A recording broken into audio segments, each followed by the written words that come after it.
नमस्कार बच्चों, आज हम कक्षा 8वीं हिंदी व्याकरण का वाक्य और वाक्य के प्रकार पढ़ेंगे। वाक्य का मतलब क्या है? दो या दो से अधिक शब्दों का समूह जब पूरा भाव या विचार प्रकट करता है उसे वाक्य कहते हैं।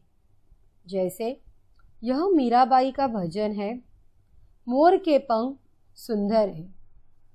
वाक्य जो है वह दो आधारों पर विभाजित है, जैसे रचना के आधार पर वाक्य के प्रकार और अर्थ के आधार पर वाक्य के प्रकार।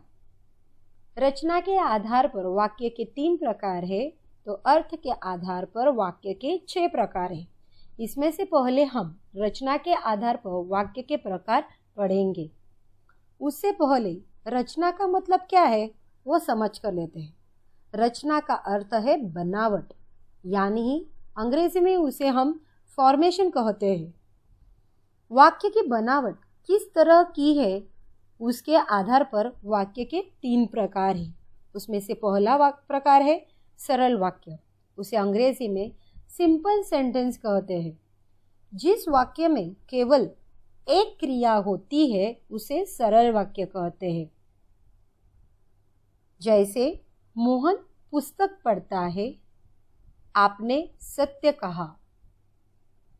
दूसरा प्रकार है मिश्र वाक्य, कंपाउंड सेंटेंस। जिस वाक्य में एक मुख्य वाक्य होता है और एक या एक से अधिक उपवाक्य होते हैं उसे मिश्र वाक्य कहते हैं।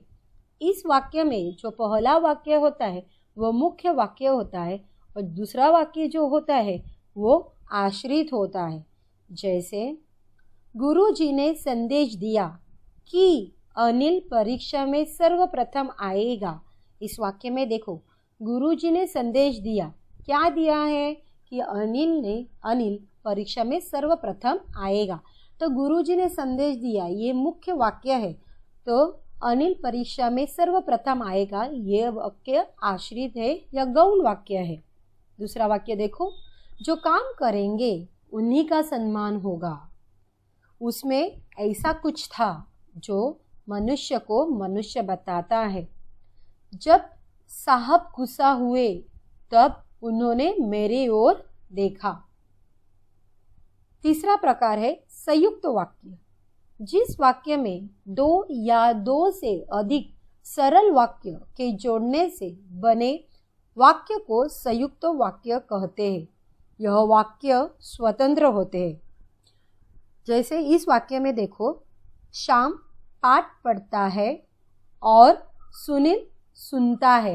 इस वाक्य में 2 मुख्य वाक्य है, श्याम पाठ पढ़ता है, सुनील सुनता है। इन 2 वाक्यों को और जैसे शब्द ने जोड़ा है, इसलिए ये वाक्य 2 होने के बावजूद भी एक है। उसने बालक को बुलाया और उससे बात की। अभी देखो, इस वाक्य में उसने बालक को बुलाया, उससे बात की, ये दोनों वाक्यों को और इस शब्द ने जोड़ के रखा है।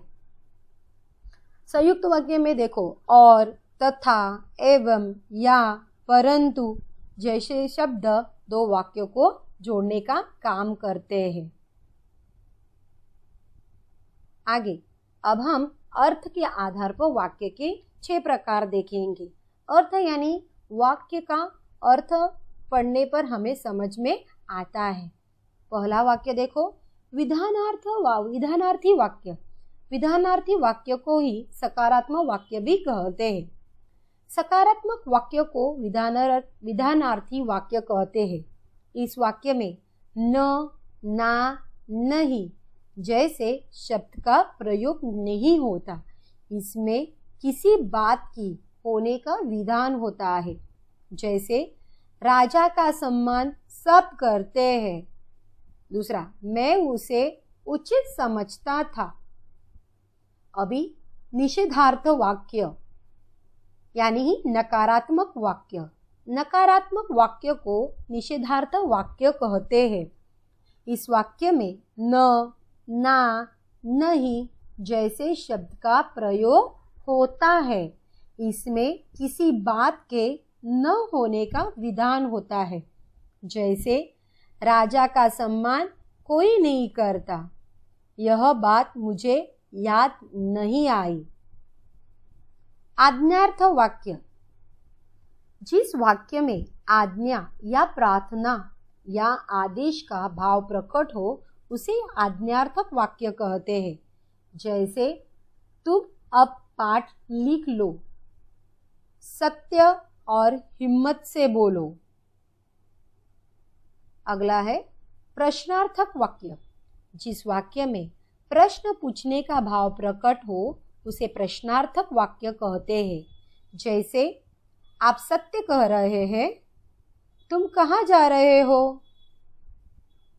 पांचवा विस्मयार्थक वाक्य। जिस वाक्य में विस्मय या आश्चर्य प्रकट होता है उसे विस्मयार्थक वाक्य कहते हैं। जैसे कितनी सुंदर इमारत है यह। अरे अरे रे, बहुत बुरा हुआ। आगे संदेह सूचक या संभावनार्थक वाक्य।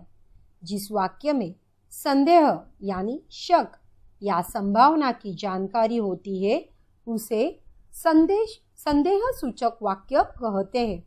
जैसे पिताजी घर आ गए होंगे। यह पत्र इसने लिखा होगा। अपेक्षा करती हूँ आपको वाक्य के रचना के आधार पर और अर्थ के आधार पर वाक्य के प्रकार समझ में आए होंगे। धन्यवाद।